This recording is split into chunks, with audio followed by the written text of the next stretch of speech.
Glória a Deus.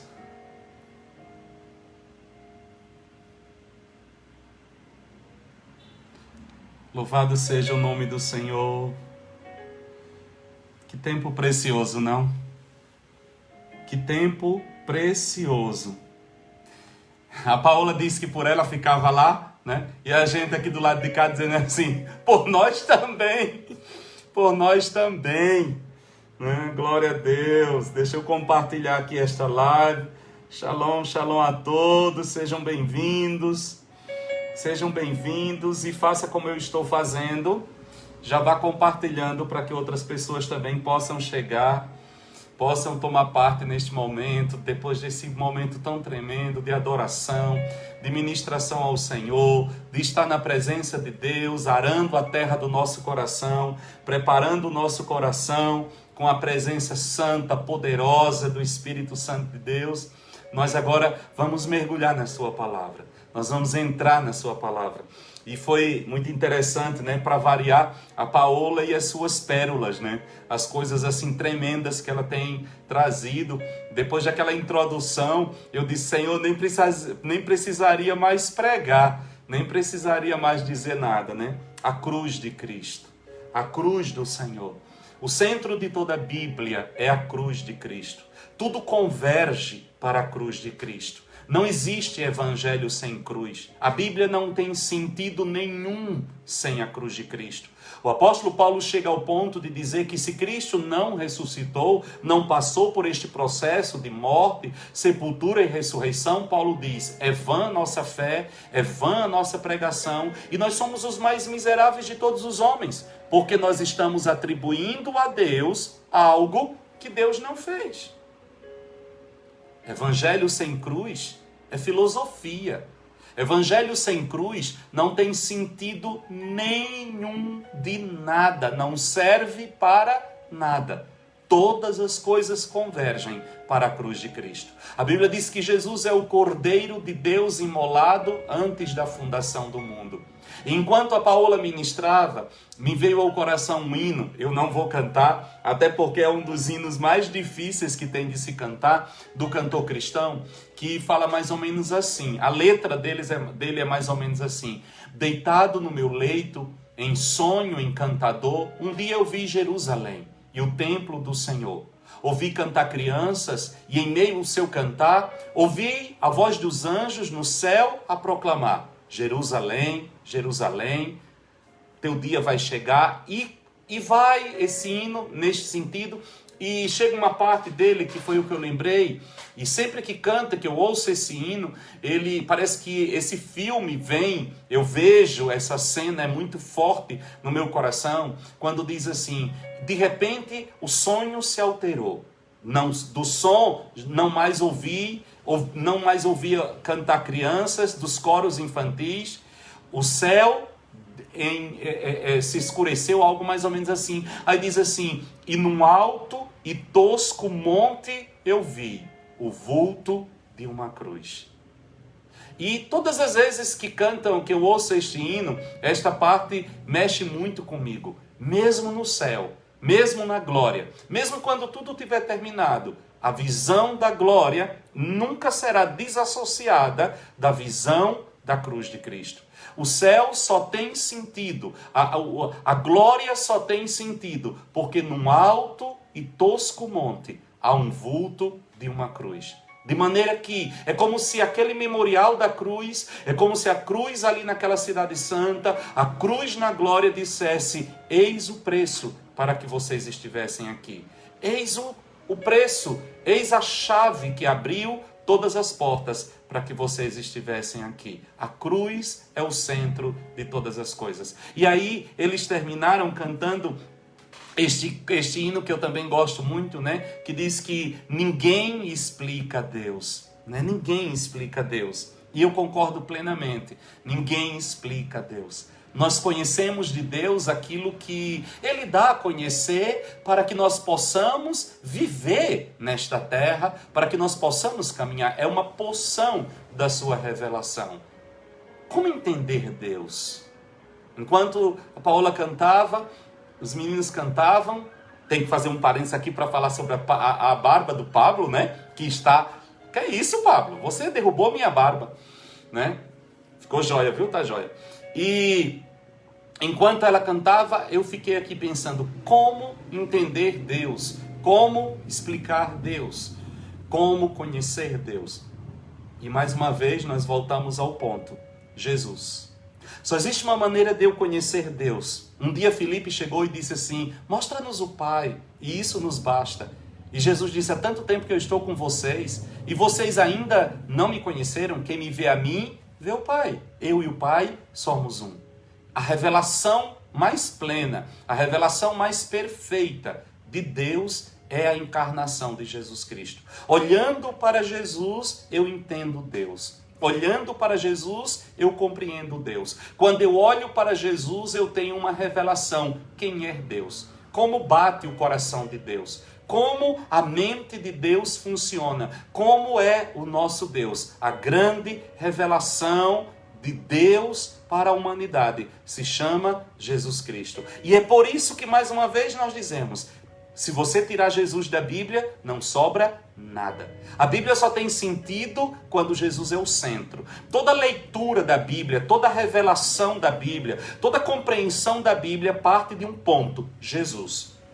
Eu costumo dizer que Jesus é a chave hermenêutica de interpretação de toda a Bíblia. Qualquer interpretação da Bíblia que não parta de Jesus Cristo, você vai ter uma interpretação totalmente equivocada. A compreensão da revelação bíblica parte de Jesus. Às vezes as pessoas perguntam assim para mim: como que eu faço para ler a Bíblia de maneira correta? Encontre Jesus. E a partir de Jesus é que você lê a Bíblia. E tudo aquilo que você encontrar na Bíblia que não se encaixe em Jesus Cristo, pode descartar, não serve para você. Pois a grande revelação de Deus para nós é Jesus. Jesus disse: vocês erram por não examinar as Escrituras, porque elas revelam de mim, elas falam de mim.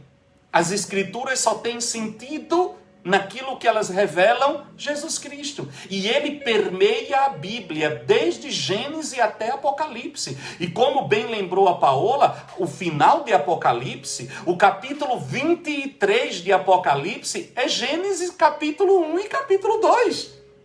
Tudo termina como tudo começou. Por quê? Porque Deus é vitorioso em todas as batalhas. E nenhum dos seus planos será frustrado. Nenhum dos seus projetos será frustrado. Se nenhum dos planos de Deus será frustrado, às vezes nós limitamos os planos de Deus a coisinhas tão corriqueiras. As pessoas acham que os planos de Deus que não vão ser frustrados é o plano de uma casa própria, de um emprego, de uma compra de um carro. Meu irmão, não limite Deus. Qual o plano de Deus que não será frustrado? No princípio criou Deus os céus e a terra, e no final, em Gênesis capítulo 2, tudo que ele fez era muito bom. Este é o plano de Deus que não será frustrado. Mesmo Satanás tendo trabalhado com afinco, mesmo Satanás tendo investido todas as suas armas, desde este capítulo 2 de Gênesis, no último capítulo da Bíblia, a Bíblia termina dizendo: eis que eu faço novas todas as coisas. E João dizendo: eu vejo um novo céu e uma nova terra, porque as coisas velhas já passaram, e eis que tudo se fez novo. E eu quero estar ali, naquele dia, para dizer: os planos de Deus jamais serão frustrados. Aleluia! Apocalipse é para nós a revelação de Jesus Cristo, dizendo a mim e a você que os planos de Deus jamais serão frustrados. E como é que eu sei que os planos de Deus jamais serão frustrados? Quando eu olho e eu tenho um livro na Bíblia que me revela a vitória do Cordeiro e a vitória da sua igreja. A vitória de Jesus Cristo revelada em Apocalipse, a vitória da igreja de Jesus Cristo revelada em Apocalipse, é a confirmação de que os planos de Deus jamais serão frustrados. Aleluia! Que desastre seria se nós lêssemos Apocalipse e descobríssemos que o plano original do Senhor foi frustrado. Se o plano maior de Deus na criação foi frustrado por uma artimanha de Satanás, que segurança eu teria de que os pequeninos planos e projetos que foram estabelecidos, nos quais eu estou inserido, terão sucesso? Como é que eu iria acreditar que os planos que Deus tem individualmente para mim iriam ser bem-sucedidos se ao olhar para o plano maior dele em toda a criação, eu encontrasse um final alterado por uma artimanha do seu arqui-inimigo? Eu iria dizer, se Deus não foi capaz de ser bem-sucedido no seu plano geral, como ele será bem-sucedido em um plano estabelecido somente para mim? Amados, queridos e preciosos irmãos, não existe livro na Bíblia que produza mais fé, não existe livro na Bíblia que deva animar mais a igreja do que o livro de Apocalipse.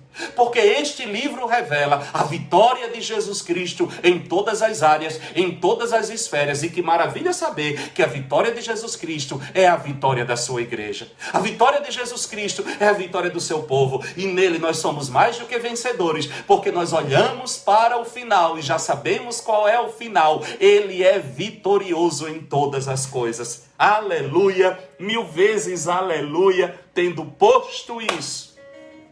Surge uma pergunta que nós temos tentado responder desde a semana passada, lendo o Apocalipse.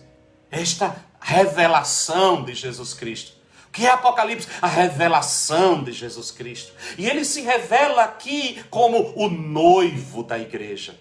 O noivo da igreja. Como eu falei, nós estamos estudando aos domingos acerca da carta de Paulo aos Efésios, onde Jesus é revelado como o cabeça da igreja. A igreja é revelada como o corpo de Cristo, mas aqui em Apocalipse não. Aqui em Apocalipse é revelado o noivo da igreja. A igreja é a noiva se preparando para as bodas do Cordeiro. A igreja é a noiva se preparando para o grande dia, quando ela será tirada da terra para celebrar por 7 anos as bodas do Cordeiro. Aleluia! E Jesus, quem é? É o noivo desta igreja, é o noivo amado. Isso fala de uma aliança, isso fala de um pacto. E este noivo da igreja se apresenta, eu não vou falar tudo, que eu já falei a semana passada, mas só para fazer um gancho, ele é a fiel testemunha. Ele é fiel e ele é testemunha da aliança que ele fez conosco. Ele é o primogênito dentre os mortos. É assim que ele se apresenta, como soberano dos reis da terra. Que noivo é esse? Aleluia! Este é o noivo da igreja. Este é aquele com quem a igreja está aliançado. Como ele trata então esta igreja e o que ele faz por ela, só fazendo um gancho na ministração da semana passada. Primeira coisa, ele ama esta igreja. Ele ama você. Ele ama individualmente, ele ama esta igreja no seu coletivo. E hoje nós vamos entender mais ainda, porque quem ama corrige. E nós entramos em um ponto onde nós vamos ver as correções dele a esta igreja. Por que ele corrige? Porque ele ama. Ele disciplina a igreja porque ele ama esta igreja. Ele ama um amor permanente. E porque ele ama esta igreja, ele libertou esta igreja. Veja, este amor nos arremete a um sentimento de Deus para conosco, não depois da nossa redenção, mas um sentimento que vem antes de tudo. Ele nos amou quando nós ainda éramos pecadores. Ele nos amou quando nós estávamos em trevas. Ele nos amou quando nós estávamos distantes. E porque nos amou, nos libertou, nos salvou, nos trouxe para si e está nos lavando e nos preparando para apresentar-nos a Ele mesmo, igreja gloriosa, sem mancha, sem ruga, sem defeito nenhum. Aleluia! E Ele nos constituiu reis e sacerdotes. Reis e sacerdotes. Ele nos constituiu reis e sacerdotes. Rei fala de autoridade, sacerdote fala de comunhão. O rei é aquele que emite decretos, o rei é aquele que tem autoridade, e o sacerdote é aquele que chega diante de Deus em seu favor e em favor de outras pessoas. Nós temos autoridade, e isso fala destas duas esferas de autoridade. Todo poder me foi dado no céu e na terra. Eu poderia dizer que a autoridade de rei tem a ver com esta autoridade sobre a terra, a autoridade que a igreja tem sobre esta terra. E o sacerdote tem a ver com a autoridade que a igreja tem de entrar na presença do Senhor. O sacerdote é aquele que vai a Deus. O rei é aquele que vai aos homens. O sacerdote ouve de Deus. O rei ouve, pega aquilo que foi ouvido de Deus pelo sacerdote e libera sobre os homens, mas a partir de uma posição de autoridade. Você não apenas diz coisas, você não apenas emite decretos, você não apenas fala coisas, você fala a partir de uma posição de autoridade. A igreja tem autoridade. Dou-vos autoridade, disse Jesus. Eu vos dei as chaves do reino, disse Jesus. A quem? A igreja. A igreja. E como é que Jesus vê esta igreja? Qual é a visão que Jesus vê esta igreja? E hoje, estudando sobre isso, eu digo, Senhor, é tão interessante a maneira que tu mostras como tu vês a igreja. A visão que tu tens da igreja, tu revelas ela para depois tu corrigir a igreja.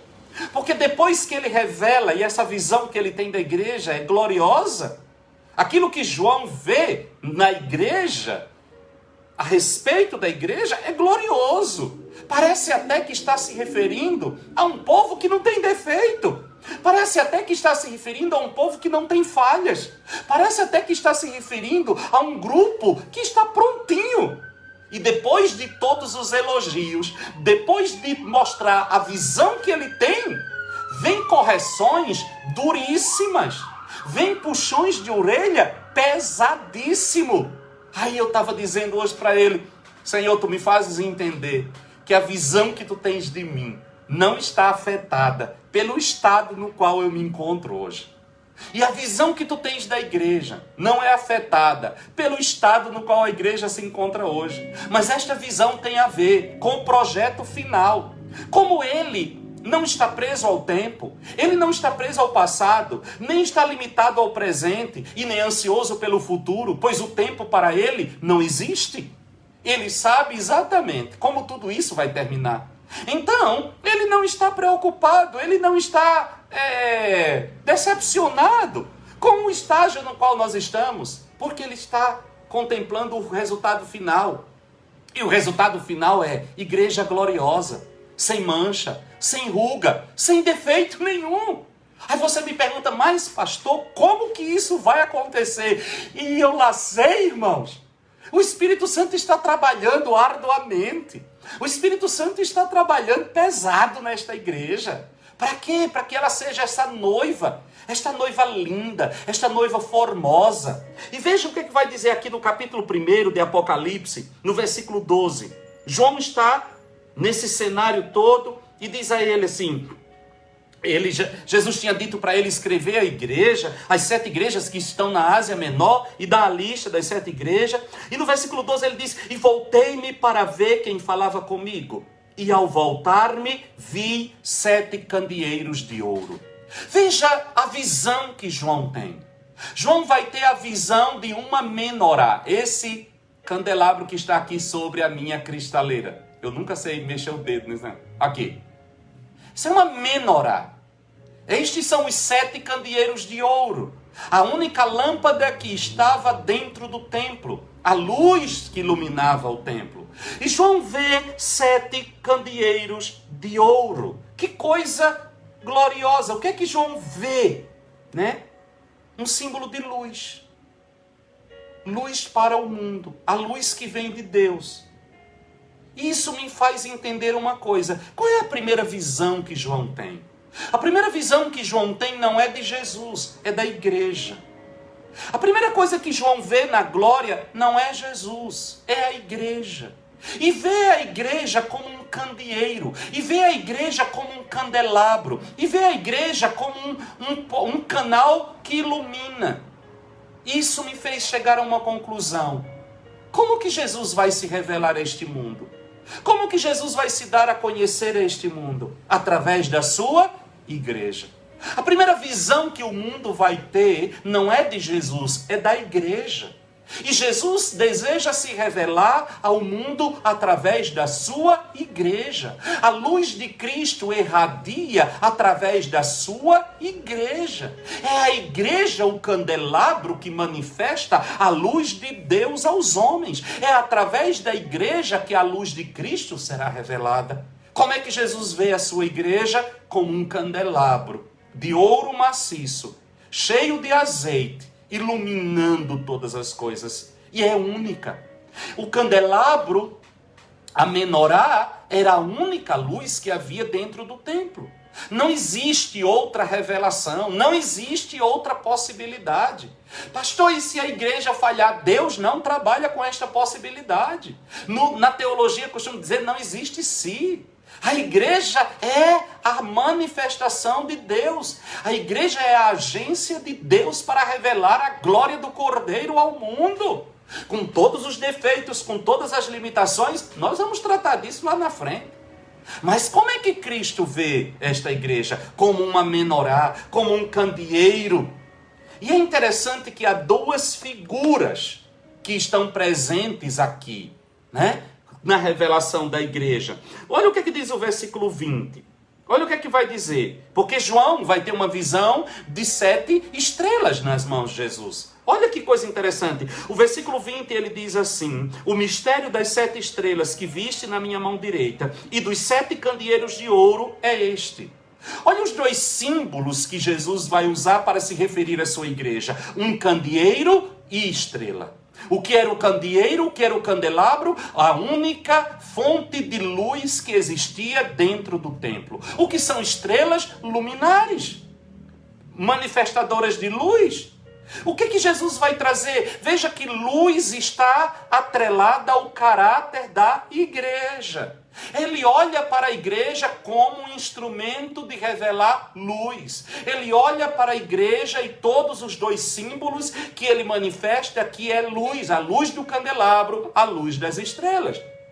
E ele diz, as 7 estrelas são os anjos das 7 igrejas. E os 7 candeeiros são as 7 igrejas. Aleluia!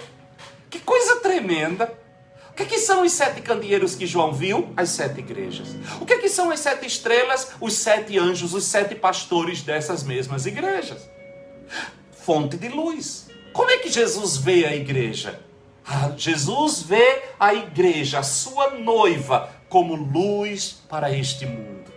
Jesus vê a sua noiva como luz para esta geração, de geração a geração.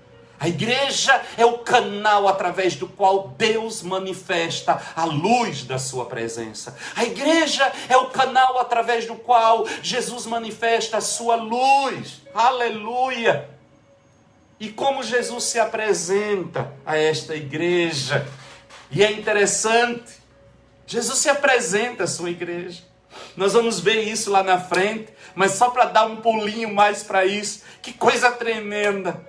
Onde está Jesus? Onde está Jesus na visão de João? Onde se encontra Jesus na visão de João? Primeira coisa que João vê, a igreja. Primeira revelação que João tem da igreja, como luz. E João percebe uma coisa, Jesus passeia no meio desta igreja.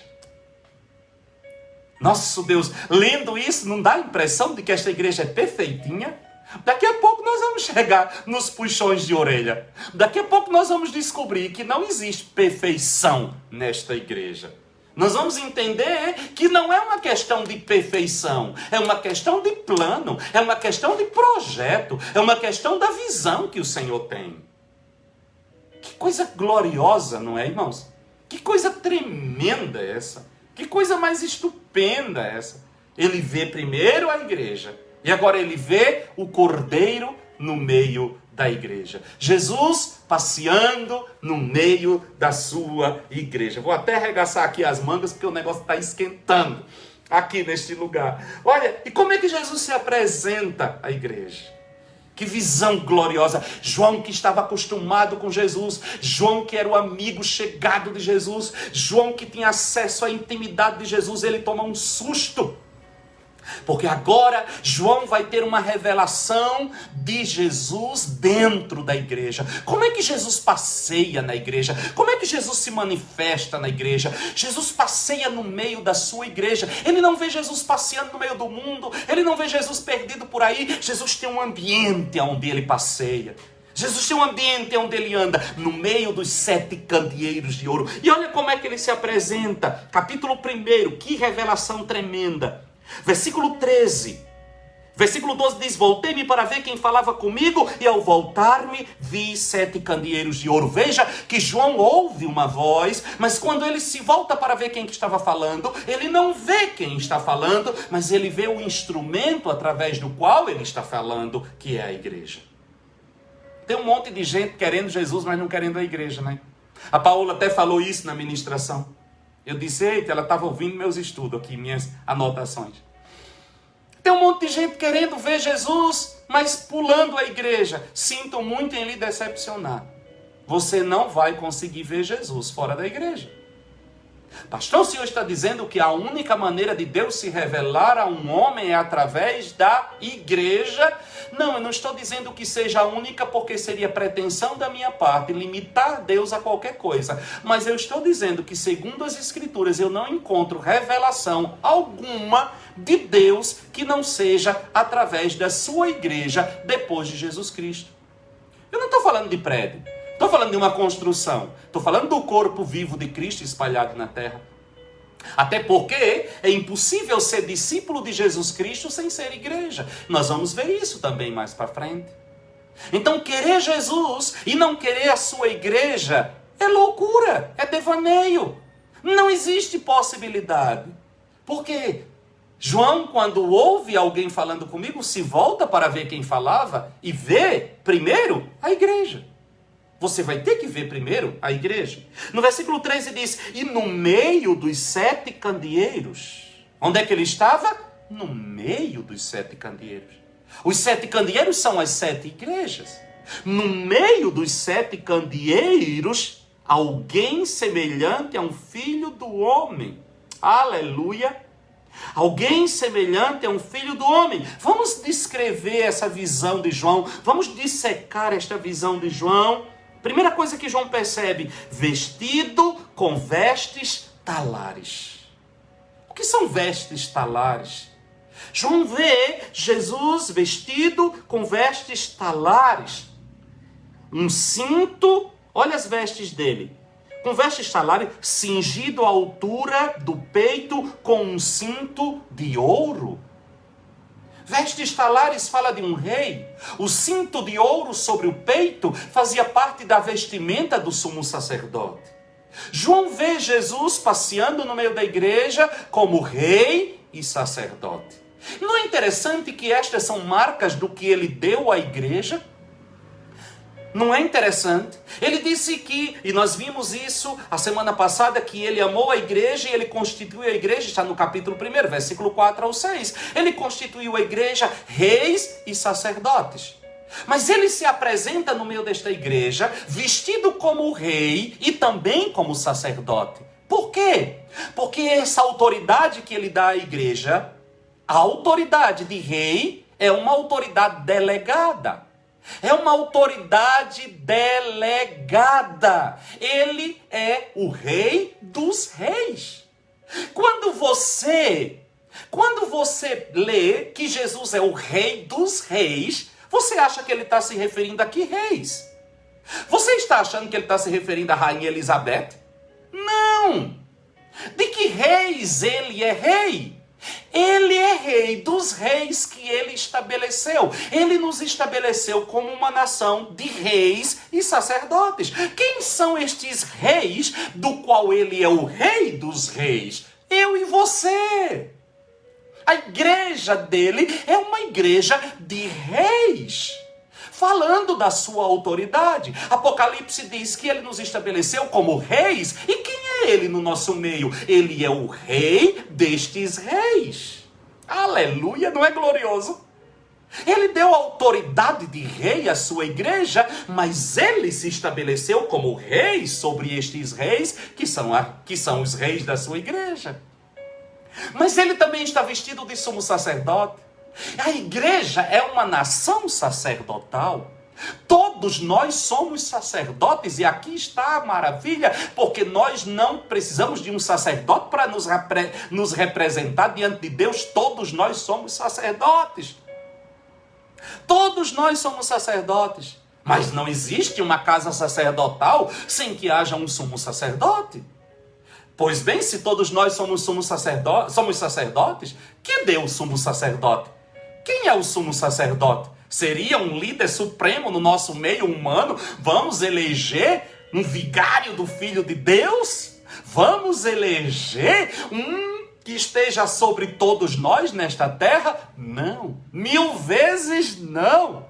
Não precisamos de ter um líder humano que nos represente diante de Deus, um vigário do Filho de Deus, um representante, um só homem nesta terra para representar Deus no nosso meio. Não teremos. Por quê? Porque no nosso meio, passeando no nosso meio, está o sumo sacerdote da nossa confissão, Jesus Cristo de Nazaré. Quem é o nosso sumo sacerdote? Não é o pastor, não é o padre, não é o papa. O nosso sumo sacerdote passeia no nosso meio, vestido de vestes talares. É Jesus Cristo de Nazaré. E a Bíblia diz que nós não temos um sumo sacerdote que não possa se compadecer das nossas fraquezas, mas um que, como nós, assumiu a nossa condição humana, menos no pecado, venceu a morte, entrou num santuário não feito por mãos humanas, mas no santuário da glória, e que hoje nos representa diante de Deus. Ele é o sumo sacerdote da nossa confissão. Aleluia! E nós somos a sua equipe sacerdotal. Assim como Arão era sumo sacerdote e os seus filhos sacerdotes, Jesus Cristo é o nosso sumo sacerdote. E ele se apresenta à igreja como o rei destes reis e o sumo sacerdote destes sacerdotes. Nós somos sacerdotes, mas o sumo sacerdote é ele. É ele o sumo sacerdote que entrou de uma vez por todas no Santo dos Santos, levando o sangue inocente para nos purificar de uma vez por toda dos nossos pecados, das nossas iniquidades. Aleluia! Glória a Deus! Que coisa tremenda. Mas no versículo 14, a outra marca da apresentação dele, eu acho que hoje eu vou conseguir só falar desta apresentação, como ele se apresenta para a sua igreja, como ele se apresenta para a sua noiva. Versículo 14 diz: a sua cabeça e cabelos eram brancos como a lã branca. Você precisa hoje ter uma visão de Jesus no meio da igreja. Como é que Jesus está no meio da igreja? Às vezes as pessoas querem construir uma visão de Jesus no meio da igreja, aquele Jesusinho sofrido, né? Jesusinho cansadinho, o amigo dos pecadores, né? Aquele que comia com um, que fica... Não, muda essa visão. O Jesus da glória, o Jesus que tomou outra vez os atributos da sua divindade, não tem nada a ver. Por isso que quando João o vê, cai como morto. A visão, você tem que ter uma visão. O Jesus que nós adoramos, o Jesus que é entronizado no nosso meio, o Jesus que está passeando no meio da igreja. Ele é rei, sacerdote eterno. Mas no versículo 14 diz: a sua cabeça e cabelos eram brancos como a lã branca, como a neve. Isso fala de quê? Isso fala da sua eternidade. Ele é eterno, ele é o Pai da eternidade. Isso fala da sua santidade, isso fala da sua divindade.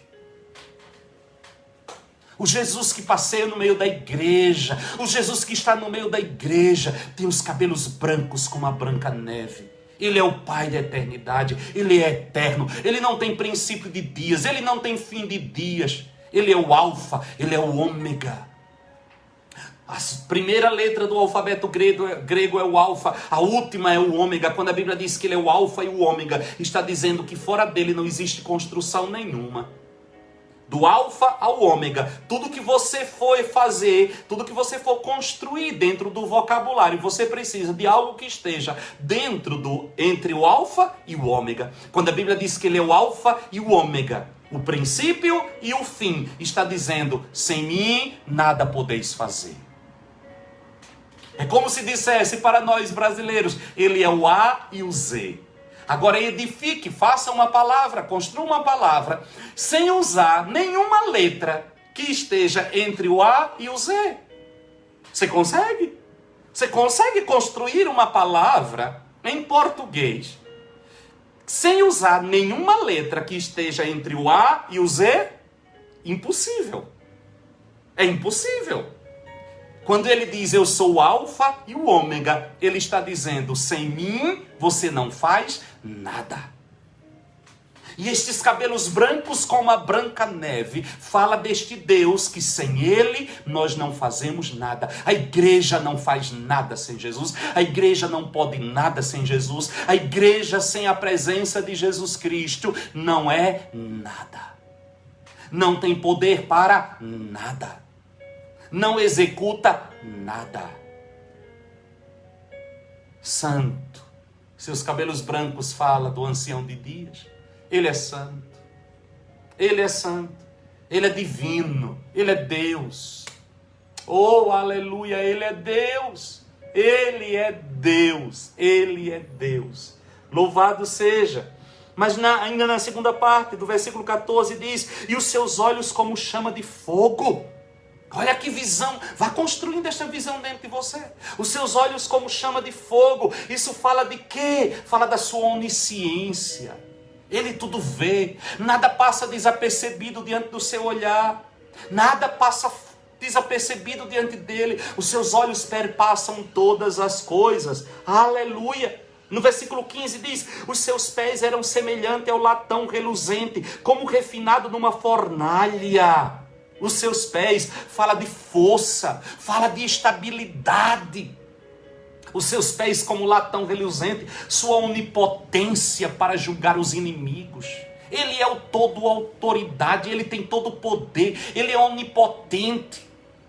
Esses pés, os seus pés fala da sua onipotência, fala da sua estabilidade, pés firmes. Nele não há mudança, nele não há sombra de variação. Esta é a visão do Jesus que passeia no meio da igreja. Este Jesus que está no nosso meio, este Jesus que está caminhando no meio da igreja, é estável, é firme, tem autoridade. A sua voz, olha o que é que ele vai continuar dizendo: e a sua voz é como a voz de muitas águas. O que é que isto significa? Estou no versículo 15. O que é que isso revela? O poder irresistível da sua palavra. O poder irresistível da sua palavra. A sua voz é como a voz de muitas águas. Esta voz que chega em todos os lugares. Esta voz que derrubou impérios. Esta voz que derrubou reis. Esta voz que entrou em todas as culturas, em todas as civilizações. Entrou nas choupanas e nos palácios. Esta voz que rompeu todos os preconceitos e conceitos. E chegou em todos os lugares. É a voz de Jesus Cristo. É a voz do Evangelho. É a voz que ecoa no meio da igreja.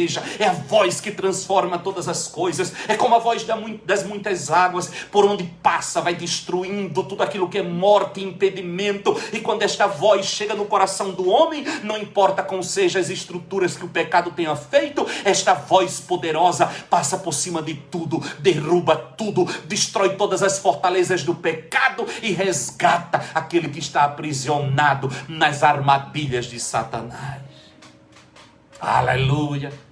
A sua voz, versículo 16, tinha ele na mão direita 7 estrelas.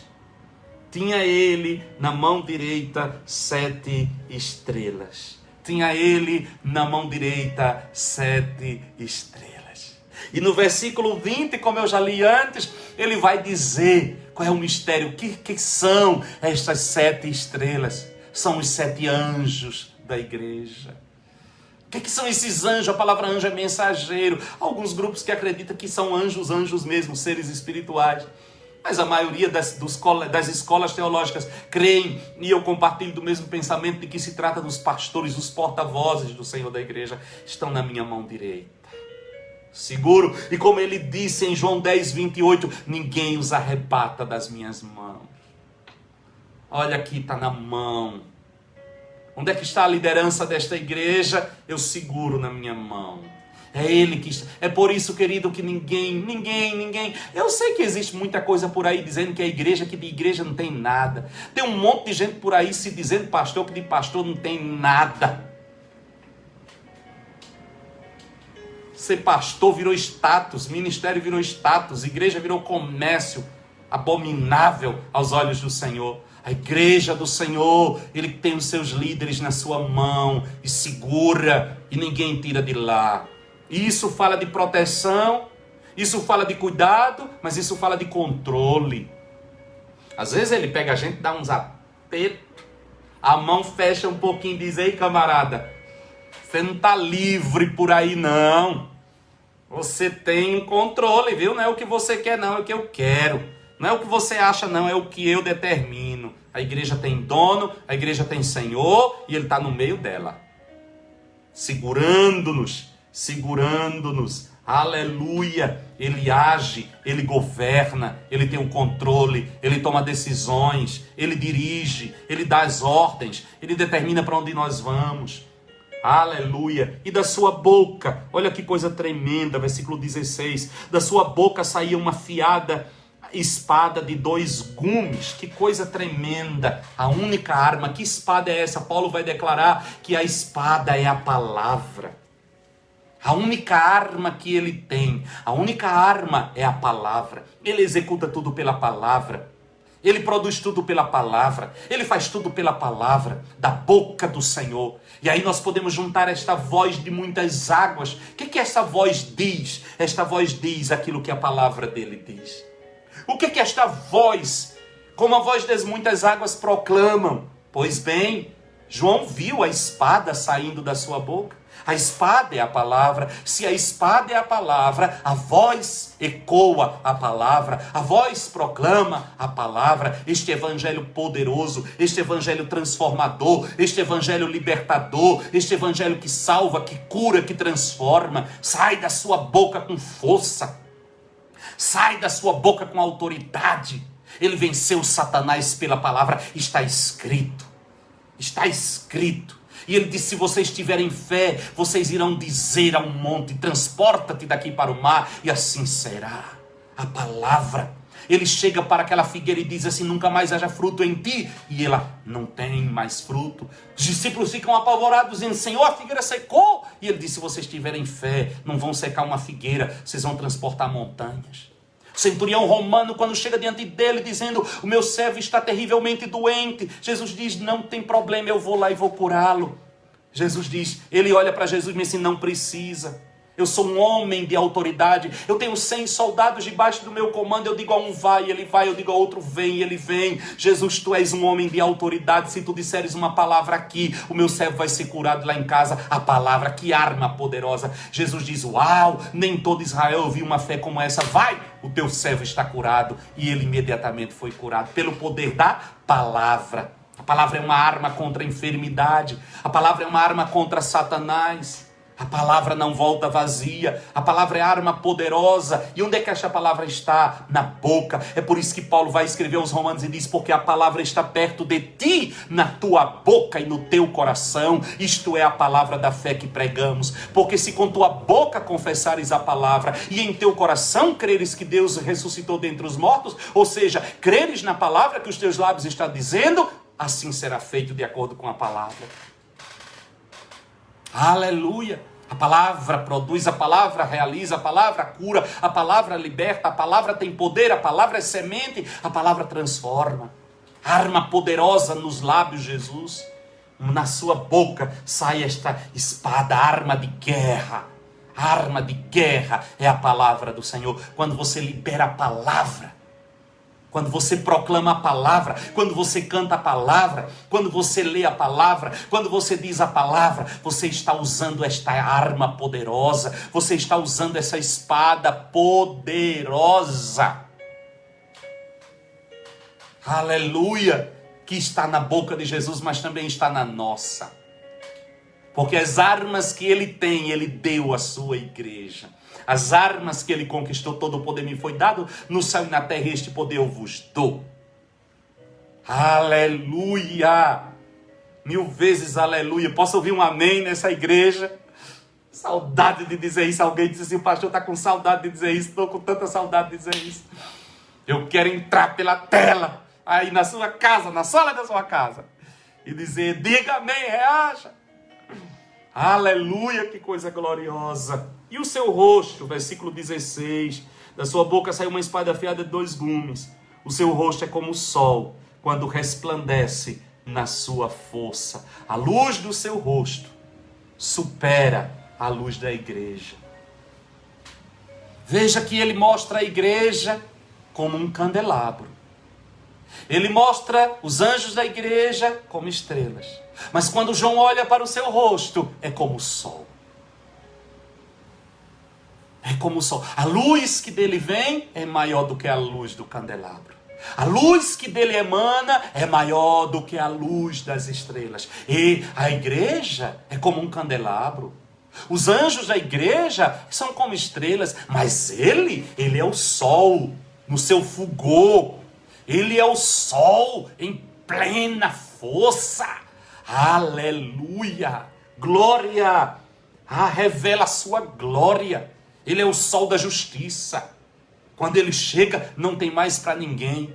A luz da igreja é uma lamparinazinha. O do pastor, dos líderes, é uma estrelinha. Mas ele é o sol, aquele sol. Não é esse sol daqui da Inglaterra, não. Aquele sol lá do Nordeste, lá do Natal, lá do sertão. Aquele sol glorioso. Aquele sol poderoso que queima a muleira do camarada. É ele. E este sol está no meio da igreja. Aleluia. E como eu disse, ele é o primeiro e o último. Olha o que é que ele diz. Versículo 17. Quando vi, diante de uma visão dessa, diante de uma visão como essa, olha o que é que João diz. Quando eu vi, caí aos seus pés como morto. Porém, ele pôs a sua mão sobre mim, a mão direita, e disse, olha que coisa gloriosa. Olha que carinho. Olha que coisa. Não é lá do sertão, nosso sol lá do sertão. Olha que coisa. Coloca a sua mão. Tenta uma visão como essa. João que estava acostumado com ele, comeu com ele, dormiu com ele, andou com ele, deitou a cabeça sobre o ombro dele. Tem uma visão dessa. Meu Deus do céu, caiu como morto. Não sei como é que um espírito, que a visão era em espírito, caiu como morto. E ele coloca a mão direita sobre João e diz, não temos. Eu sou o primeiro e o último. Olha o alfa e o ômega aqui. Eu sou o primeiro e o último. O alfa e o ômega. Como eu disse, tudo está nele. E sem ele nada se constrói. Ele é o alfa e o ômega. Eu sou o alfa e o ômega. Ele é vitorioso. Ele se apresenta à igreja como vitorioso. Olha o que é que ele vai dizer. Versículo 18. Eu sou o que vivo. Fui morto, mas eu estou vivo para todo sempre. Para sempre. E não apenas vivo. Veja. Não apenas vivo. Ele diz, eu tenho as chaves da morte e do inferno. Ele não apenas está vivo para sempre, ele é vitorioso, ele é vencedor, ele tem a chave da morte, ele tem a chave do inferno, ele tem autoridade sobre todas as coisas, ele é o Senhor da vida, ele é o Senhor da morte, nada está fora do controle dele. Como eu disse, ele é o alfa, ele é o ômega. Ele é o A e ele é o Z, trazendo para o nosso português, ele é o A e ele é o Z, não tem como fazer nada fora dele. Nele está todas as coisas, ele abrange todas as coisas. Ele vai de A a Z. E fora dele não existe mais nada. Esta é a manifestação. Esta é a revelação de Jesus Cristo para a sua igreja. Como é que Jesus se revela para a sua igreja? Desta forma. Desta forma. Aqui está a visão dele no meio da igreja. Esta igreja que é luz. E ele que é o sol no meio dela. Esta igreja que é um candelabro, cujos pastores e líderes são estrelas. Não no sentido que nós temos visto ultimamente. Astro mesmo.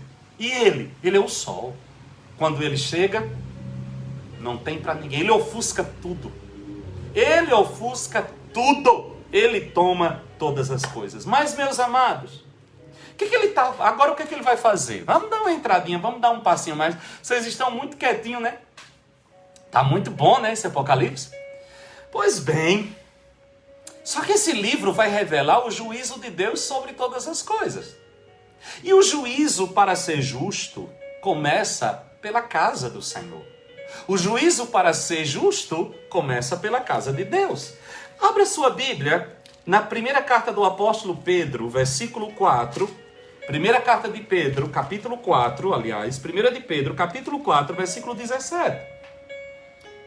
1 de Pedro, capítulo 4, versículo 17, diz assim, pois já é tempo que comece o julgamento pela casa de Deus. O julgamento começa pela casa de Deus. E se primeiro começa por nós, qual será o fim daqueles que são desobedientes ao Evangelho de Deus?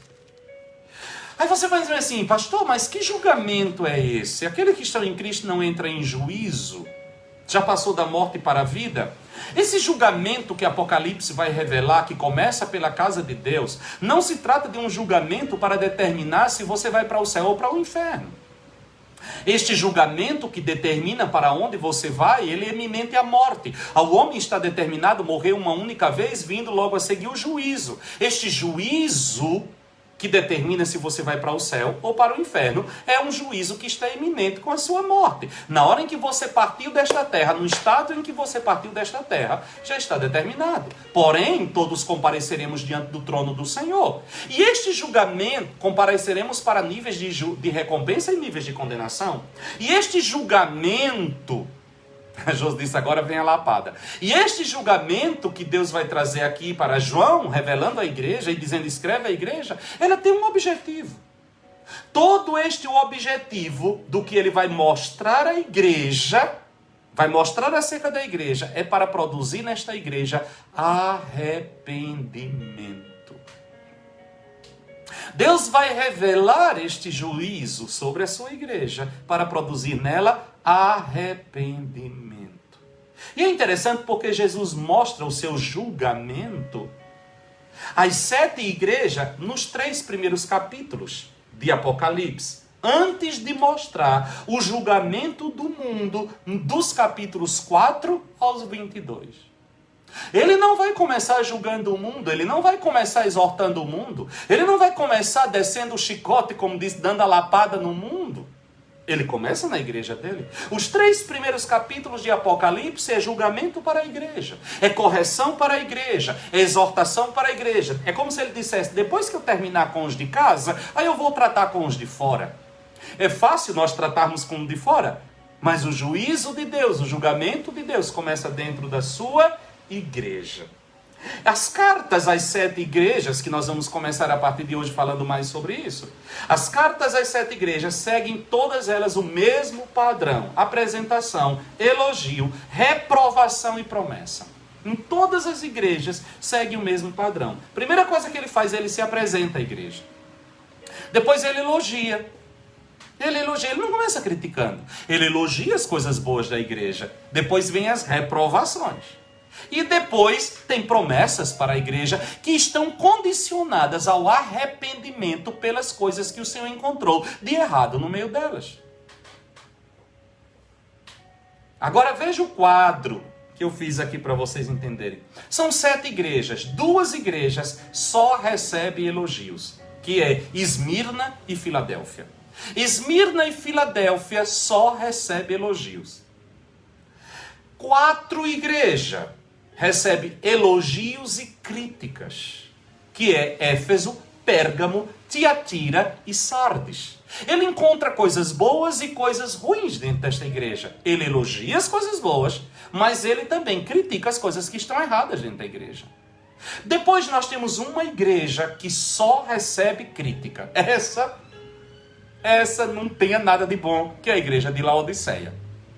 A igreja de Laodiceia é o problema, né? Esse é o problema.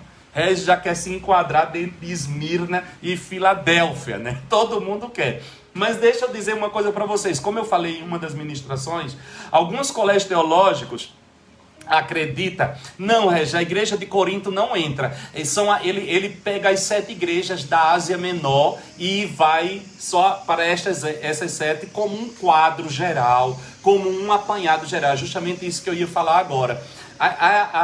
As 7 igrejas é uma forma, 7 fala do número total, 7 fala da totalidade. É como se ele dissesse o seguinte: na igreja como um todo, vocês vão identificar os problemas que eu estou identificando dentro dessas 7 igrejas. É como se fosse uma amostra, é como se fosse um apanhado para que nós pudéssemos fazer um quadro geral. Alguns grupos, algumas escolas teológicas acreditam que cada uma destas igrejas representa um período da história. Outros acreditam que em todos os períodos da história nós temos tanto as coisas boas quanto as coisas ruins de todas as igrejas. Eu estou mais propenso a acreditar como esse segundo grupo. De que em todos os períodos da história nós temos tanto as virtudes quanto os defeitos encontrados em todas estas igrejas.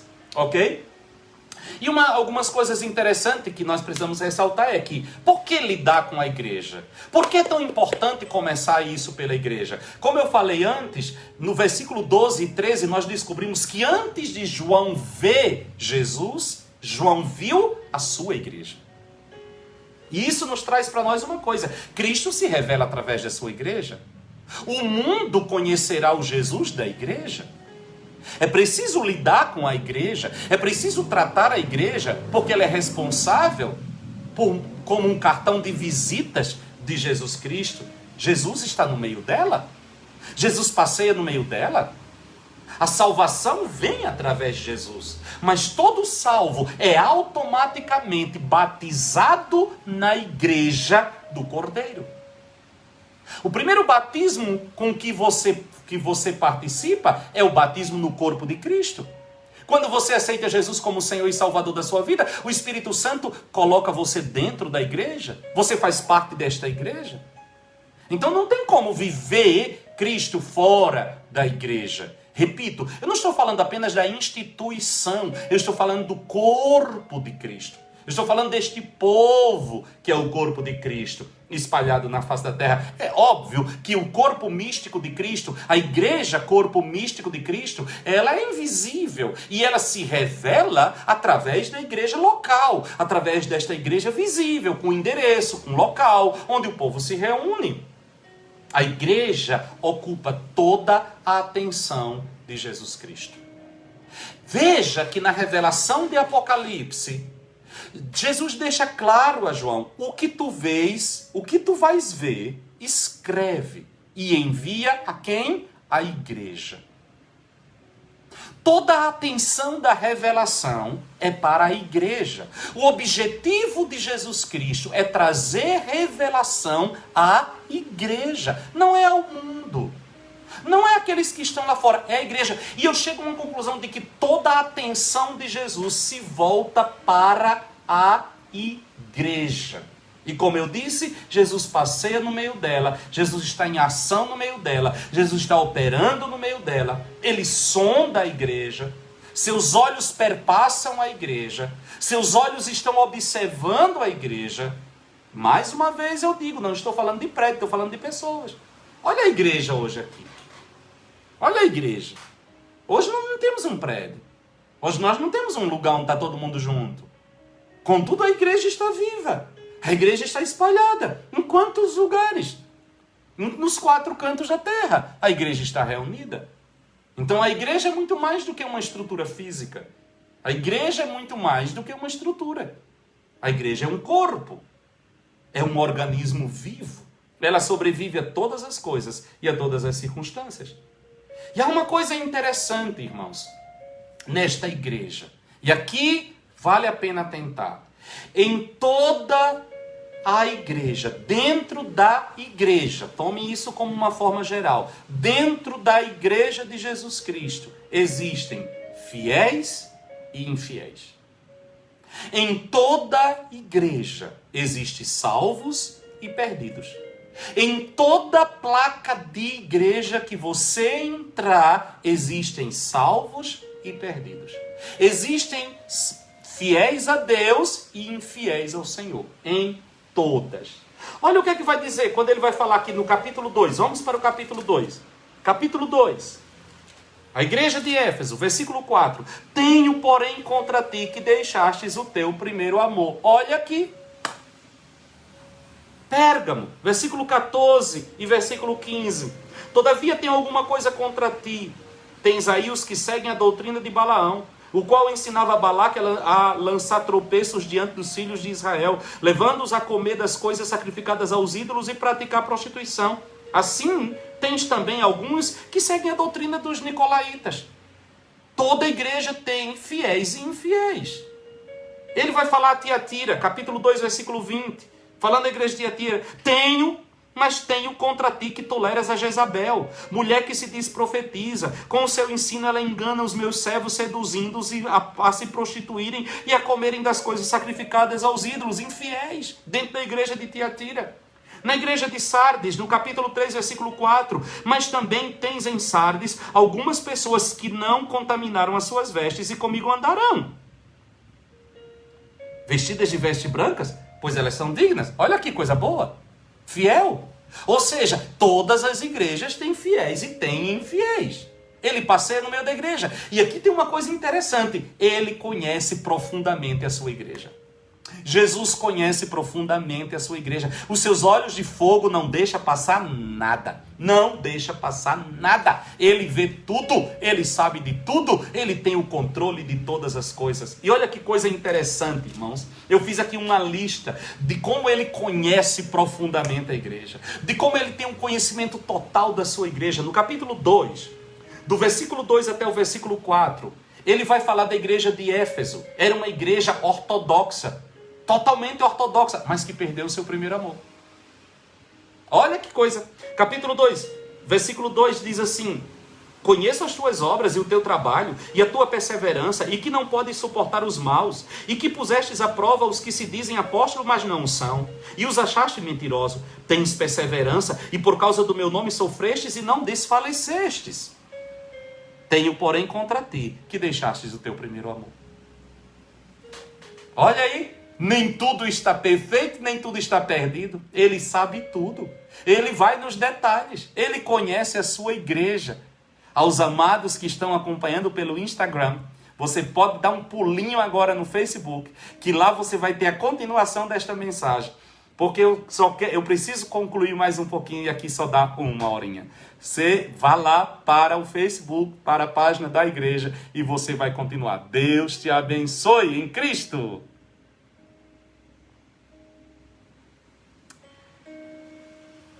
Maravilha! Deixa eu liberar o pessoal aqui do Instagram. E vamos continuar mais um pouco. Aguenta mais um pouquinho. Vamos lá mais um pouquinho. Em Esmirna, olha como ele conhece todas as coisas. Com relação a Esmirna, era pobre para os homens, mas era rica para Deus. Olha o que diz o capítulo 2, versículo 9. Conheço a tua tribulação e a tua pobreza, mas tu és rico. E a blasfêmia dos que se dizem judeus e não são, mas são sinagoga de Satanás. Ele conhece tudo. Era uma igreja que era considerada pobre para os homens, mas rica para Deus. Em Pérgamo, tinha irmãos prontos para dar a vida para Cristo. Capítulo 2, versículo 13. Sei onde habitas, que é onde está o trono de Satanás, contudo retens o meu nome. E não negastes a minha fé, mesmo nos dias de Antipas, minha fiel testemunha, o qual foi morto entre vós, onde Satanás habita. Homens que estavam dispostos a dar a vida por Cristo. Mas tinha outros que caíram no pecado. Olha como ele conhece tudo. Versículo 14. Todavia, tem algumas coisas contra ti. Tem aí os que seguem a doutrina de Balaão. Ele sabe as coisas boas, ele sabe as coisas ruins. E ele ressalta todo. Tiatira cresceu no trabalho. Olha o quadro que ele vai fazer da sua igreja. Tiatira cresceu no trabalho. Capítulo 2, versículo 19 diz assim: conheço as tuas obras e o teu amor, e o teu serviço, e a tua fé, e a tua perseverança, e sei que as tuas últimas obras são mais numerosas do que as primeiras. Tu cresceste, Tiatira. As tuas obras de hoje são maiores do que as obras primeiras. Mas descuidou do discernimento, e o espírito de Jezabel entrou no meio dela. No versículo 20 diz: mas eu tenho contra ti que toleras a Jezabel. O espírito da sedução, a falsa profetisa, investiu no trabalho, investiu no evangelismo, investiu nas obras, mas negligenciou o discernimento. Em Sardes, olha o que ele vai dizer de Sardes. Capítulo 3, versículo 1. Ao anjo da igreja de Sardes escreve: isto diz o que tem os 7 Espíritos de Deus e as 7 estrelas. Conheço as tuas obras, tem nomes de que vives, mas estás morta. Sardes tinha uma reputação na sociedade de que era uma igreja viva. Era uma igreja vibrante para os homens. Mas Jesus disse: tu estás morta. A minha vida não está em ti. Perdestes tudo. Perdestes a vida que vem do Senhor. Filadélfia era fraca diante dos homens, mas era poderosa diante de Deus. Olha como ele vê tudo. Capítulo 3, versículo 8 e 9. Falando a Filadélfia, ele diz: conheço as tuas obras. Diante de ti pus uma porta aberta que ninguém pode fechar. Sei que tem poucas forças. Entretanto, guardastes a minha palavra e não negastes o meu nome. Olha que coisa tremenda. Aí no versículo 9 ele vai dizer: farei hoje a sinagoga de Satanás aos que se dizem judeus e não são, mas mentem. Farei que venham e adorem prostrado aos teus pés e saibam que eu te amo. Que coisa tremenda. Era uma igreja fraca financeiramente. Era uma igreja fraca de poder humano. Mas Jesus diz: tu és poderosa diante de mim. Tu guardastes a minha palavra. Que coisa tremenda. O que é que faz uma igreja ser forte diante do Senhor? O que é que faz uma igreja ser poderosa diante do Senhor? Guardar a palavra. A palavra no seio da igreja. Uma igreja que zela pela palavra. Uma igreja que ama a palavra. Uma igreja que ensina a palavra. Ela é forte aos olhos do Senhor. Ela é poderosa aos olhos do Senhor. Laodiceia se considerava rica e poderosa. Mas Jesus a considerava pobre e miserável. Que coisa, né? Laodiceia, capítulo 3, versículo 17. Olha o que é que ele diz a Laodiceia. Dizes, rico sou, e estou enriquecido, e de nada tenho falta. Mas não sabes que és um coitado, miserável, pobre, cego e nu. Ela se achava rica, ela se achava poderosa. Mas Jesus chega e diz assim: estás enganada. Tu és miserável, tu és pobre, tu és cega, tu és nu. E em todas as igrejas, irmãos, em todas as 7 igrejas, que é um quadro geral, ele chama ao arrependimento. Por que ele traz todos estes erros? Por que ele traz todos os defeitos da igreja? Para levar esta igreja ao arrependimento. Capítulo 2, versículo 5. Lembra-te de onde caíste, arrepende-te e pratica as primeiras obras. Olha o que é que ele quer produzir: arrependimento. Capítulo 2, versículo 16. Arrepende-te, pois, senão em breve virei a ti e contra eles batalharei com a espada da minha boca. Tu vais enfrentar a minha palavra. Arrepende-te. Arrepende-te. Capítulo 2, versículo 21. Dê-lhe tempo para que se arrependessem da sua imoralidade. Mas eles não quiseram se arrepender. Toda vez que o Senhor vai trazendo os erros, o pecado, todas as vezes que Ele revela, porque Ele tudo vê, que Ele mostra as coisas que estão erradas, tudo isso vem acompanhado de uma palavra de arrependimento. Por que Ele está trazendo esse juízo no meio da igreja? Para que ela se arrependa. Por que o Senhor está permitindo isso que está acontecendo nos nossos dias sobre a igreja? Para que ela se arrependa.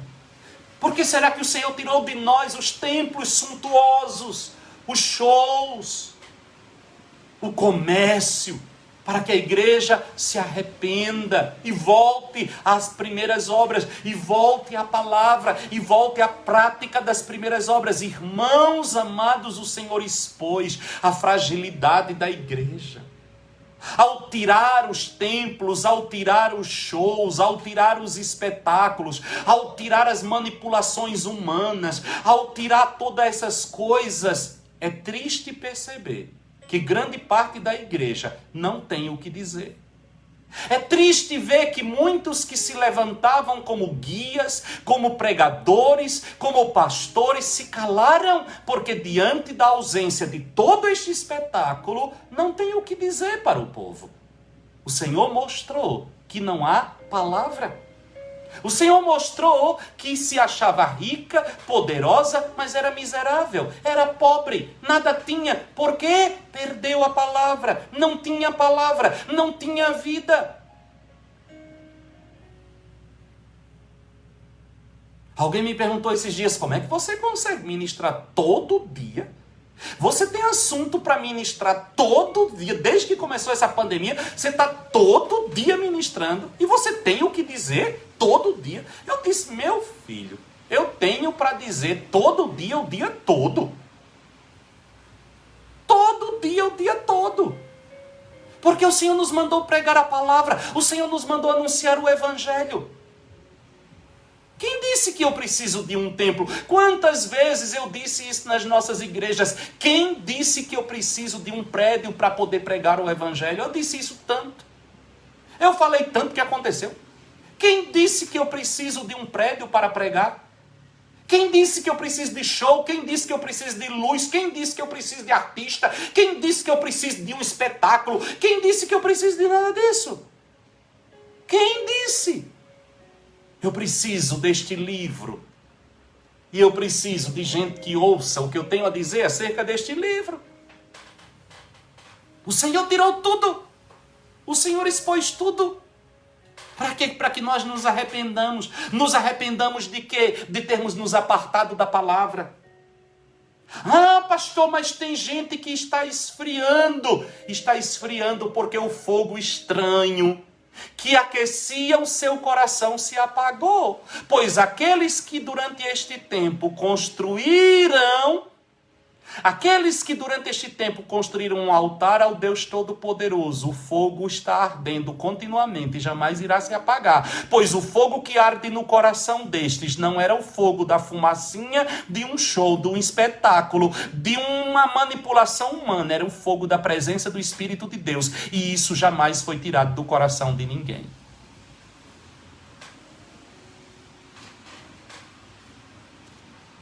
Se você esfriou com Cristo e o Espírito Santo de Deus não está te incomodando a reacender esta chama dentro de você, porque você não está mais na rotina de um templo, meu amado irmão, caia de joelhos aos pés do Senhor e implore para Ele: gera em mim uma experiência de novo nascimento. Porque a minha experiência contigo até hoje, Senhor, era igual à experiência dos dias de Jeremias. Templo, templo, templo. Eu tenho um templo.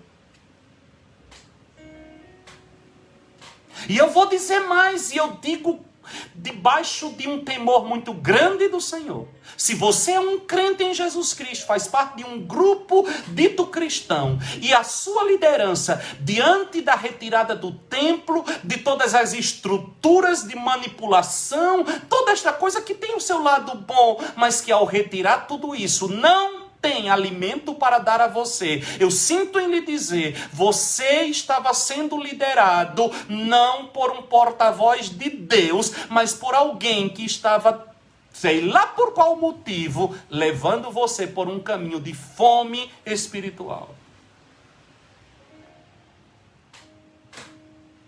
Porque o Senhor tira tudo. Para que fique o quê? A palavra. Nós somos ministros do Evangelho. Nós somos ministros do Evangelho. Que me tire tudo. Se não me tirar o Evangelho, eu prego. Já preguei tanto na rua, já preguei tanto em praça, já preguei tanto de porta em porta, já preguei tanto em presídio, já preguei tanto em cima de um caixote. Quem disse que eu preciso de um prédio com cadeiras estofadas e sons e não sei o quê? A gente tem esse mecanismo extraordinário. É um tempo de nós nos arrependermos, irmãos. É um tempo de nós abrirmos os nossos olhos. É um tempo de nós atentarmos e dizermos assim: peraí, Deus tirou tudo para me mostrar o quê? Deus tirou tudo isso para me mostrar. O que Deus está querendo me mostrar? O que Deus está querendo me revelar? O que tem que ficar? O que é o essencial? O que é o necessário? O que é que sustenta? Ficou? Não tem? Então peraí. Peraí.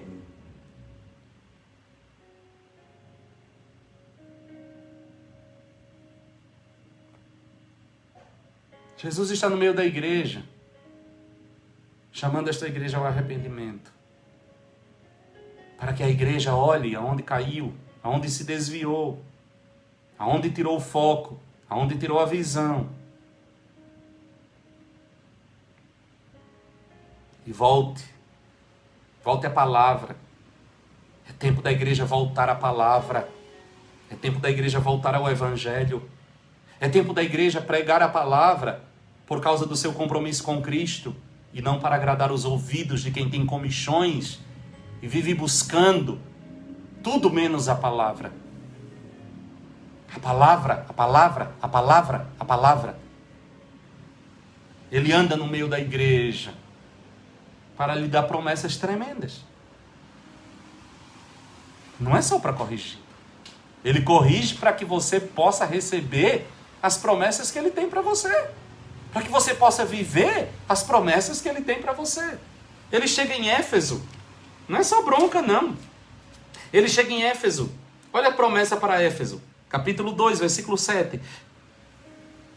Ao que vencer, dali é comer da árvore da vida, que está no paraíso de Deus. Uau! Uau! Quem tem ouvidos, ouça o que o Espírito diz à igreja. Ao que vencer, dali é comer da árvore da vida, que está no paraíso de Deus. Para Esmirna, capítulo 2, versículo 11. Quem tem ouvidos, ouça o que o Espírito diz à igreja. O que vencer, de modo algum sofrerá o dano da segunda morte. Uau! Para Pérgamo, versículo 17. Quem tem ouvidos, ouça o que o Espírito diz às igrejas. Ao que vencer, darei do maná escondido, e lhe darei uma pedra branca, e na pedra um novo nome escrito, o qual ninguém conhece, senão aquele que o recebe. Que coisa linda, não? Para Tiatira, versículo 26 e 27. Ao que vencer e guardar até o fim as minhas obras, eu lhe darei autoridade sobre as nações, e com vara de ferro as regerá, quebrando-as, como são quebrados os vasos de oleiro, assim como também recebi a autoridade do meu Pai. Para Sardes, capítulo 3, versículo 5, ele diz: ao que vencer, será vestido de vestes brancas, de maneira nenhuma arriscarei o seu nome do livro da vida, mas confessarei o seu nome diante do meu Pai e diante dos seus anjos. Para Filadélfia, versículo 12 do capítulo 3, ao que vencer, eu farei coluna no templo do meu Deus, de onde jamais sairá, escreverei sobre ele o nome do meu Deus, e o nome da cidade do meu Deus, a nova Jerusalém, que desce do céu da parte do meu Deus, e também o meu novo nome. E para Laodiceia, versículo 21, ele diz: ao que vencer, dali a sentar-se comigo no meu trono, assim como eu venci e me assentei com meu Pai no seu trono. Glórias sejam dadas ao Senhor. Ele está no meio da igreja, conhece as obras da igreja, conhece os seus erros, conhece as suas virtudes, conhece os seus defeitos, mas ele traz para cada um uma mensagem para produzir arrependimento, e acompanhado desta mensagem, ele traz uma promessa: ao que vencer, ao vencedor, ao que vencer. Vencer o quê? Vencer essa área de queda, vencer essa área em que você se desviou, vencer essa área em que você caiu, vencer. Há uma promessa do Senhor a ser liberada sobre a sua vida, há uma promessa do Senhor a ser produzida na sua vida. Mas, amados, para todas as igrejas, ou para todos os tempos da sua igreja, que é o corpo de Cristo, ele tem uma mensagem que é universal. Ele tem uma mensagem que ele diz a toda a sua igreja: quem tem ouvidos, ouça o que o Espírito diz à igreja. A pior coisa que pode acontecer com a igreja de Jesus Cristo é ela parar de ouvir a voz do Espírito. No momento em que a igreja deixa de ouvir o Espírito, ela entra num caminho de derrota sem conserto. É por isso que para toda a igreja ele diz a mesma coisa: quem tem ouvidos, ouça o que diz o Espírito. Que nesta noite, você e eu tenhamos os ouvidos do nosso espírito abertos para ouvir o que o Espírito Santo está dizendo à igreja. O que o Espírito Santo está falando à igreja neste período. O que o Espírito Santo está falando à igreja no meio desta pandemia. O que o Espírito Santo está falando à igreja no meio dessas restrições. Que cada um de nós tenha ouvidos abertos para ouvir o que Deus está falando. Discernir. Jesus disse: vocês sabem discernir o tempo que vai chover, se o inverno vai ser bom, se não vai, e vocês não conseguem discernir os sinais do céu. O céu está dando sinais. O céu está falando. O Espírito está falando. O Espírito fala de tantas formas. E hoje, o Espírito Santo está falando através do que está acontecendo no mundo. E nós estamos muitas vezes ensurdecidos e não conseguimos ouvir o que o Espírito está dizendo. É tempo de nos arrepender. É tempo de voltar à simplicidade do Evangelho. É tempo de voltarmos à palavra. É tempo de crermos naquilo que o Senhor falou. É tempo de endireitarmos os nossos caminhos. É tempo de voltarmos à cruz, que tanto foi falado hoje pela Paola. É tempo de voltarmos à cruz, ao Calvário, nos humilharmos diante do Senhor, pedirmos a Ele que venha nos ajudar. É tempo de reconhecermos os nossos erros. lidarmos com o nosso coração, nossas motivações erradas, nossos caminhos errados, a frieza, a indiferença. O que me fazia ser fiel? Um templo? O que me fazia obedecer a Deus? Um pastor olhando? O que me fazia orar? O que me fazia ler a Bíblia? Nós vamos trazer ao Senhor agora os nossos dízimos e as nossas ofertas. O que me fazia ser um dizimista? O que me fazia ser um ofertante na casa do Senhor? O constrangimento de estar dentro de um templo e o pastor está lá ministrando e chamar as pessoas para trazer os dízimos e as ofertas e eu não me levantar, eu não trazer? E os outros olhar e dizer, nunca vi fulano levar uma oferta no altar? Era isso? O que me fazia entregar o meu dízimo? Tirar a 10ª parte da minha renda e levar e consagrar ao Senhor? O que me fazia fazer isso? Os irmãos da igreja? O prédio? As contas da igreja que tinha que pagar? Como se eu estivesse fazendo uma ajuda? Eu trazia o meu dízimo para ajudar a igreja? Então, era por necessidade? Eu trazia o meu dízimo como se eu estivesse dizendo, Deus precisa de mim? Agora que eu não tenho mais um templo, agora que eu não tenho mais uma casa, eu não sei mais o que é uma oferta, eu não sei mais o que é um dízimo, eu não sei mais o que é ajudar o meu irmão. É tempo de nós pararmos e sondarmos o nosso coração e perguntarmos a nós mesmos, o que me fazia fazer? O que me fazia andar daquele jeito? Eu já não tenho tempo para cultuar a Deus, o pastor não está vendo, os irmãos não estão vendo, o culto é online, aí eu vejo depois se der um tempo, e o tempo nunca dá. Percebe que o Espírito Santo está falando à igreja? Percebe que o Espírito Santo está nos chamando ao arrependimento, a sondar o nosso coração e descobrir quais as motivações da sua vida com Deus. Quais as motivações da sua adoração? Quais as motivações até hoje na sua vida? Por que você fez isso? Será que você estava se enganando? Será que você estava se enganando dentro de uma roupagem religiosa, achando que com isso impressionava Deus? Na realidade, estava tentando impressionar as pessoas? Aí Deus tirou tudo. É só você e Ele. É só você e Ele agora. E agora? Quem sou eu? Quem sou eu sem o templo? Quem sou eu sem a estrutura? Quem sou eu sem o pastor olhando? Quem sou eu sem os irmãos da igreja por perto? Este sou eu. Para Deus. É por isso que nós vimos hoje que muitas igrejas se achava rica, poderosa. E Jesus chega e diz, tu és miserável. Tu és pobre. Como assim? Outras se achavam fraquinhas. Jesus disse, tu és forte. Tu és forte. Mas o mundo não me vê assim, Senhor. Mas o mundo é cego. O mundo é míope. O mundo não discerne estas coisas. Sou eu que faço. Talvez você tenha vivido até hoje dentro de um contexto de igreja onde você nunca teve muito valor. Quantas vezes nós achamos que seriam os líderes, os homens, que iriam nos dar valor? Hoje eles não estão mais. E a igreja ficou. Hoje já não tem mais o cargo, o título, mas a igreja ficou.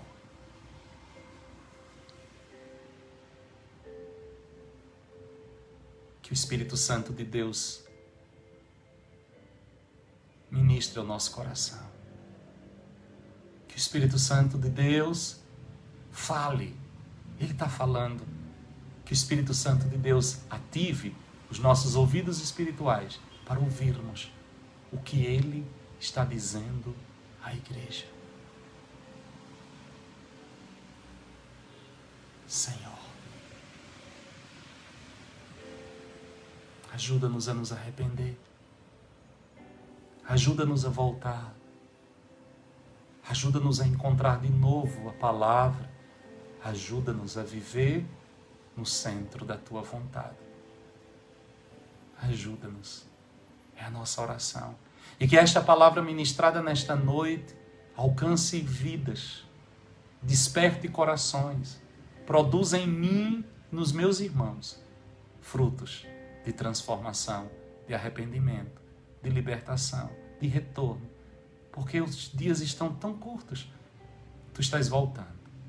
Queremos estar prontos, Senhor. Tu estás nos alertando. Ajuda-nos, Senhor. Ajuda-nos. Tu és o alfa e o ômega. Sem ti, nós não podemos fazer nada. Sem ti, nós não conseguiremos fazer nada, nem sequer nos arrepender. Sem ti, nós não conseguiremos dar um passo. Ajuda-nos, Senhor. Socorre-nos, ó Deus. Socorre-nos. Por favor, Espírito Santo, ajuda-nos. Espírito Santo, socorre-nos. Socorre-nos. Precisamos de Ti mais do que nunca. Precisamos de Ti. Eu oro por cada dízimo, por cada oferta, por cada dizimista, por cada ofertante. Eu oro, Senhor, para que venha provisão sobre a vida de cada um. Eu oro, Senhor, para que não falte na vida do Teu povo, da Tua igreja. Eu oro, Senhor, para que haja sinceridade. Eu oro, Senhor, para que haja compromisso contigo. Não com igreja, apenas instituição. Mas que as nossas atitudes e comportamentos sejam geradas e nascidas em Ti. Para que resistam às provas.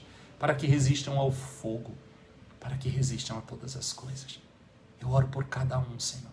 Eu oro por minha vida. Eu oro pela vida dos meus irmãos.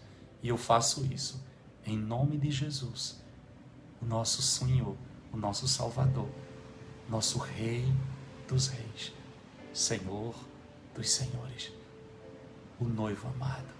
Que Yahvé nos abençoe e nos guarde. Que Yahvé faça resplandecer o seu rosto sobre nós e tenha misericórdia de nós. Que Yahvé sobre nós levante o seu rosto e nos dê shalom. Que a graça salvadora de Jesus o Cristo, o amor de Deus, o nosso eterno e soberano Pai, e a presença do Espírito de Deus esteja conosco, com as nossas famílias, com toda a igreja, espalhada na face da terra, hoje e para sempre. Amém, amém e amém. Amém, amém. Deus falou com você? Se Deus falou com você, compartilhe esta ministração com outras pessoas. E não esqueça, amanhã nós temos 2 encontros simultâneos, né? Simultâneos não, nós temos sequenciais. Às 4 horas da tarde, a partir de Southend, pastor Luiz Cascais estará ministrando. E às 5h30 eu entro, e vocês não podem perder, que amanhã vai ser tremendo. Amanhã tem uma surpresa maravilhosa. Maravilhosa. Não perca nosso culto amanhã, 4 horas da tarde, horário da Inglaterra, meio-dia, horário do Brasil. Depois, às 5h30 da tarde, eu entro, né? Horário da Inglaterra, 1h30 do Brasil. E vai ser uma tarde gloriosa, com certeza. O Senhor continuará falando conosco, ministrando as nossas vidas. Tá bom? Deus abençoe a cada um de vocês. Tenha uma noite de sono restaurador. Que o Espírito Santo continue ministrando. Que esta palavra produza na vida de cada um dos irmãos. E transforme, cure, liberte. E faça tudo aquilo que precisa ser feito. Um semeador saiu a semear. A semente vai se reproduzir por si só. Amém? Deus abençoe a cada um de vocês. Amo vocês. Muita saudade. Um grande abraço. Fiquem com Deus. E até amanhã, se Deus quiser. Ele há de querer. Um grande abraço. Shalom, shalom.